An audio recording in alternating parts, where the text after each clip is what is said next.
Դա ոչ այնքան նրանից է, որ ես քննադատում եմ այն ինչ իրենք արել են հենց նրա համար, որ իրենք արել են, այլ ես քննադատում եմ երեսպաշտությունը, որովհետև համաձայնեք քաղաքականության մեջ կամ ընդհանրապես պետական գործունեության մեջ ամենակարևոր բանը հետևողականությունն է։ Եվ երբ որ մի ուժ, օրինակ, մեղադրում է մեկ այլ ուժի զուտ Թուրքիայի հետ բանակցելու համար, ուշադրություն դարձրեք, ոչ թե բանակցության բովանդակության համար, այլ ինքնին բանակցելու փաստի համար։ Այդ ուժը գոնե պիտի երեսպաշտ չլինի, էլի, այսինքն ինքը եթե այդ նույնը արել է, ինքը այդ իրավունքից զրկվում է։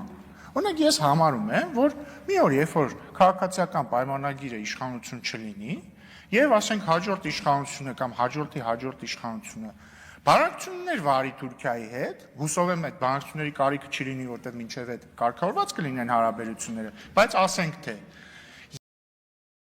ես իրավունք չեմ ունենալու, ասեմ, այս ինչ եք անում, ինչու եք բանակցում Թուրքիայի հետ։ Դրա համար օրինակ ես զարմանում, ոնց կարող են ասենք հանրապետականները քննադատել Հայաստան-Թուրքիա կարգավորման գործընթացը, եթե իրեն ժամանակ բանակցային գործընթաց է եղել, կամ դաշնակցականները կամ քոչայանականները, որտեղ իրեն ժամանակ էլ է եղել բանակցային գործընթաց։ Այսինքն այդ երեսպաշտությունը սպանում է քաղաքականությունը։ Կամ Տիկին Աննա Գրիգորյանը, օրինակ, եկել ասում է կառավարական դաչայի վրա գումար եք ծախսում։ Տիկին Գրիգորյան, ես դա կհասկանա, եթե ասեր այլ քաղաքական ուժի ներկայացուցիչ, բայց ասենք ձեր խմբակցության քարտուղար Արծվիկ Մինասյանը ամենայն հարգանքով 2018 թվականին եղել է կառավարության անդամ եւ քվեարկել է, որ կառավարական դաչայի մի հատ տուն նվիրեն Սերժ Սարգսյանին։ Ուղղակի նվիրեն, գրեն իր անունով, հասկանում եք, չէ՞, պետական գույքը, ասես նվիրեն Սերժ Սարգսյանին։ Խնդիր չեք տեսնում, դուք խնդիր չեք տեսնում, հետևողականության խնդիր չկա այստեղ։ Կամ երբ որ խոսում եք պատավատների մասին, ձեր ցավը տանեմ, երբ որ մենք 2018 թվականին ու գումարումը սկսեց 19-ին, 19 թվականին եկանք այս շենք, դուք էլ մեր հետ նույն ցուցակում եք Տիկին Գրիգորյանի դեպ։ Ես եմ հարցազրույց անցկացրել ձեր հետ, այդ թվում ասեցի շատ տաղանդավոր կին է, պետք է իրեն մտցնել ցուցակ։ Այդ առումով ընդհանրապես չեմ փոշմանում տաղանդի մասով, բայց հետևողականության մասով խնդիրներ կան։ Այդ ժամանակ մենք եկանք ծառայողական մեքենա ունեին։ Ազգային ժողովի նախագահ, փոխնախագահները, հանձնաժողովների նախագահները, հանձնաժողովների նախագահի տեղակալները, ֆրակցիայի ղեկավարները ու վարչության պետերը։ Մենք եկանք հանեցինք հանձնաժողովի նախագահի տեղակալների ծառայողական մեքենաները, հետո այս վերջերս հանեցինք հանձնաժողովի նախագահների մեքենաները ծառայողական։ Ասում եմ, ել չեմ ասում, որ համատարած բոլոր փոխնախարարները ունեին ծառայողական մեքենաներ ու բոլորը արդեն չունեն։ Հիմա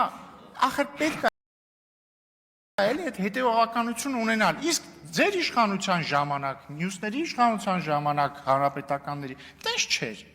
Կամ երբ որ ասում եք էլի ծառայողական մեքենաները պետք է էլ ավելի կրճատել, լավ, կհասկանամ, սկսեք ձեզնից։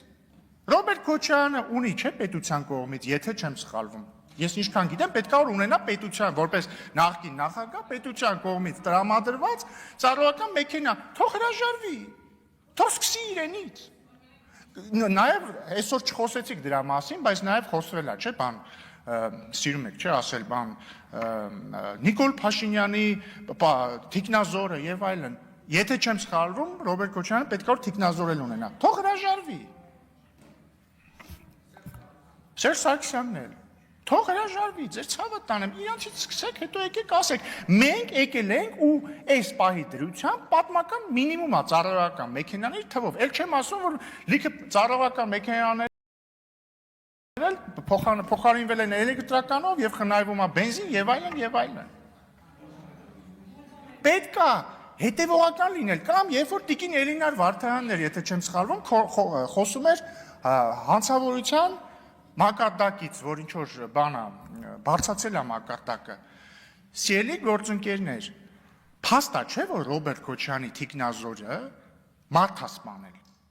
Փաստա թե չէ։ Փաստա չէ, որ մեկը իդեպ երեք ասեցի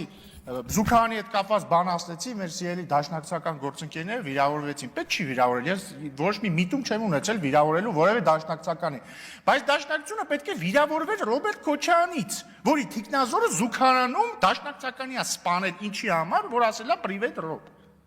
Մի հատ ձեզ պատկերացրեք, էլի վաղը, լսեք էլի։ Լրեք էլի, հարգելի գործընկերներ, մի էլի, դուք իրոք, պարոն Պարսիլյան, մի ընդհատեք ինձ, մի խանգարեք ինձ, փաստա չէ, ասենք դուք իրոք էլի, դուք ձեր մեջ մտածեք, հիմա ես ուշտենց բանելներ ինչ կանեիք, ու իրոք դա խայտարակությունա չէ, դրա համար պետք է մի քիչ հետևողականություն ունենալ, ընդամենը հետևողականություն, ես դեմ չեմ քննադատեք ինչ որ տերում եք, բայց մի ասեք բաներ, որից հարյուրապատիկ ավելն եք դուք արել։ Կամ տիկին Քրիստինե Վարդանյանը ասում է, ձեր վարչությունում նստեցիք, որոշեցիք Հայաստանի սահմանը որոնա։ Մի կողմ դնենք, որ տիկին Վարդանյանի ասածը բան չի, ինչ ասեմ, իրավական մի քիչ անագիտությունն է, ներողություն այդ բառի համար, բայց դուք լեգիտիմացրել եք այդ բառը։ Հարգելի գործընկերներ, ձեր կողքին նստած են մարդիկ, որոնք պատգամավոր լինելով քվեարկել են վարչատարածքային բաժանման մասին օրենքին, որտեղ ասում է, օրինակ, այս կետից հետո Ադրբեջանն։ Չեք զգում ստեղ ինչ որ տրամաբանական խզվածք ձեր ասածների մեջ։ Չեք զգում։ Կամ երբ որ օրինակ մեր սիրելի Գառնիկը, ես հիշում եմ, մի տարի առաջ ստեղ նստած ասում էր, դուք ոսկեպարի եկեղեցին տալիս եք Ադրբեջանին։ Չի ուզում գա մի օր ստեղից ելույթ ունենա, ասի կներեք սխալվել են։ Չի ուզում։ Եվ վերջինը, որ տիկին Վարդան ասում եք, ինչ ասեցիք, ասեք կոմունիստներն էին, չէ կոմունիստների մասին բան ասեցիք, որ հա, մեզ քննադատեն կոմունիստները, հա, բայց ձեր համար ինչ խնդիր է, որ ձեզ քննադատել, ներեք ձեզ քննադատել են, այսօր իրանց դարձնում եք քաղաքապետ, ու ամենա մի հատ էլ է աբսուրդ, ես վերջերս հասկացել, դուք հասկանում եք, նայեք իրար ինչքան բան ա կապել։ Ուրեմն մաֆիան, այսինքն բոլորս գիտենք, չէ՞ որ Գյումրիում կային երկու կլաններ, այնտեղ բան իրար կրակում էին, մեկը մյուսին խավորին էր սպանում եւ այլն, sense մի պատմություն։ Դրան զուգահեռ դրանից մեկը դառնում է կոմունիստ, մյուսը հանրապետականի մեծ հանրապետական պատիվ ունեցող,